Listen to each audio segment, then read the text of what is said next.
Good afternoon.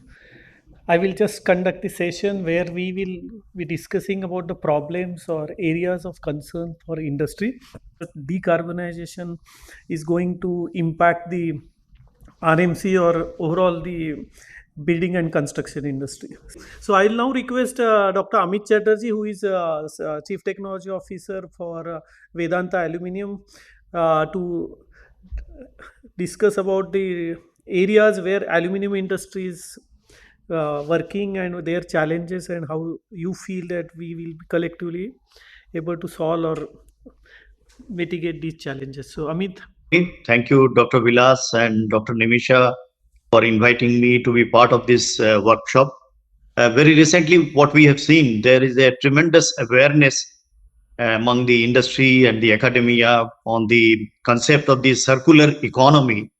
And of course, decarbonization is another big area that we have been discussing.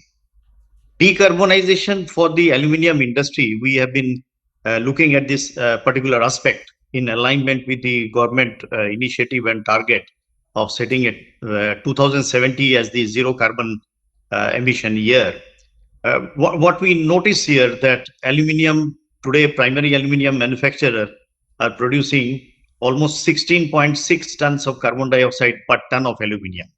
And from there, we bring it to the level of approximately 4. We can't be zero, of course. It is an enormously, difficult task to get it to that level.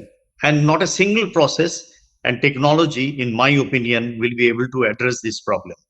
My previous speaker was discussing about the initiative from Tata Steel.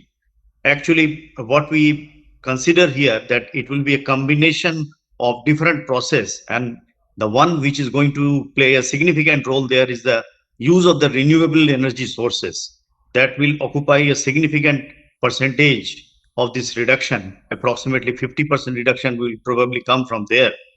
And conversion is also, capture and conversion is also going to be another big area. And not only capture and conversion, in case of aluminium, what we notice here that there is a good opportunity for utilization of the used or the spent aluminium product, and that has to be brought back and recycled.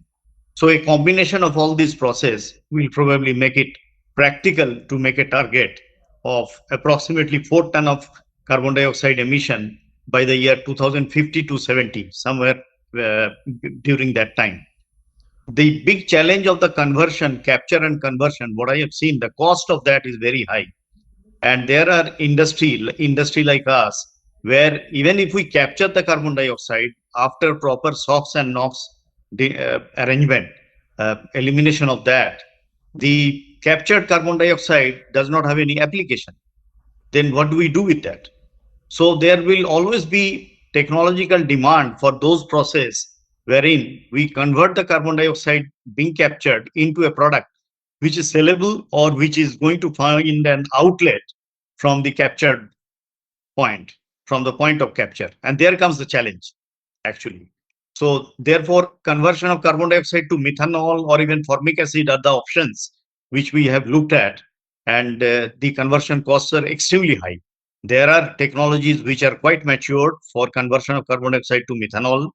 However, the plant economics demand a very huge capital expenses, and therefore people are really reluctant for adopting this kind of technology. What we can really look at from industry perspective also, I can say, there are technologies wherein the carbon dioxide can be selectively captured from a source which is also contaminated with other gases or materials. And these are probably in the nascent stage. However, we cannot ignore these technologies or the scientific inventive process. We need to look at them, we need to fund them, we need to take them forward. And that is something what we are also trying to do. Remaining integrated with the CSIR laboratories, we are trying to address and support that kind of inventive process. And that is something which probably is going to mature in another 5 to 10 years' time as a technology which can be implemented. Coming to the utilization of the waste, aluminium industry today is generating number of waste, and we are all aware that the quantity of red mud that we are generating and the pile of red mud which we have accumulated is a headache for the environmental reason, and also for the industry to further expand. The huge fly ash which we have generated, which we have piled up from the thermal power plant, is also a big challenge for us. And there I find a lot of opportunity for, in fact, intensifying the efforts from industry and the academia, or making a joint collaboration for coming out with products which are going to be a kind of a economically beneficial product. From all this investment, what we need to really recover is the expenses which we incur. One of the area, Dr. Srivastav, whom I know very well, and I am also in touch with his team from CSIR Ampri for looking at the commercial viability of one of the product, which is a X-ray radiation shielding product using the red mud. And this kind of product is extremely innovative in nature.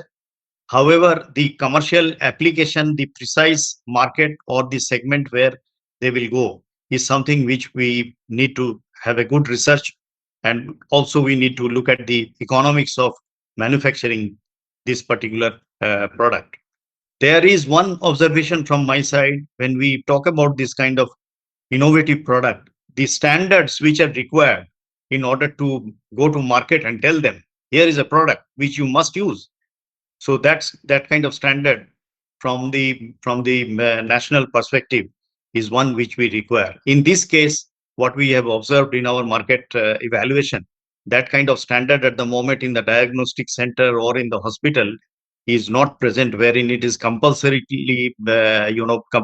use the X-ray radiation shielding material in order to secure the health condition and other hygienic condition.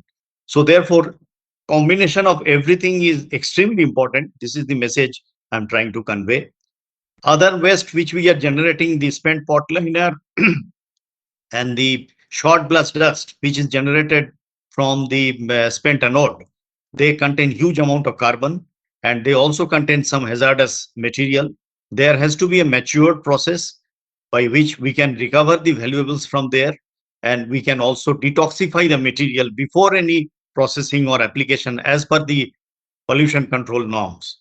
And there comes the challenge actually. So it is definitely the economics and the hurdles in the processing that is going to take longer time to make this kind of the reusable process highly viable in our location.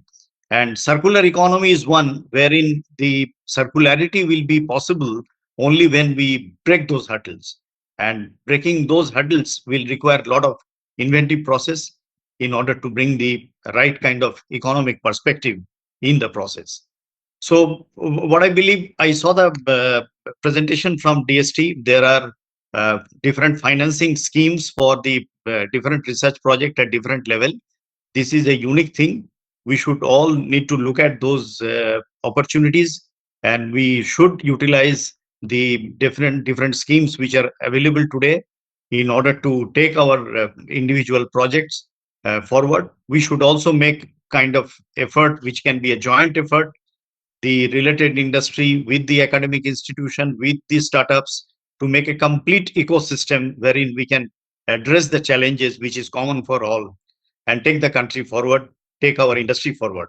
So with this kind of perspective, I'm pretty sure we are passing through a transition phase, and we are far from reaching at the final point. It has just begun, and there is a lot of things that can be done, and we should all focus on that in a very positive manner. There are hurdles. However, we need to invest our time and money for overcoming the hurdles and make it a success. So that's my perspective. And thank you very much for Thanks. giving me this opportunity to share my thoughts. Yep. Thanks, Amit.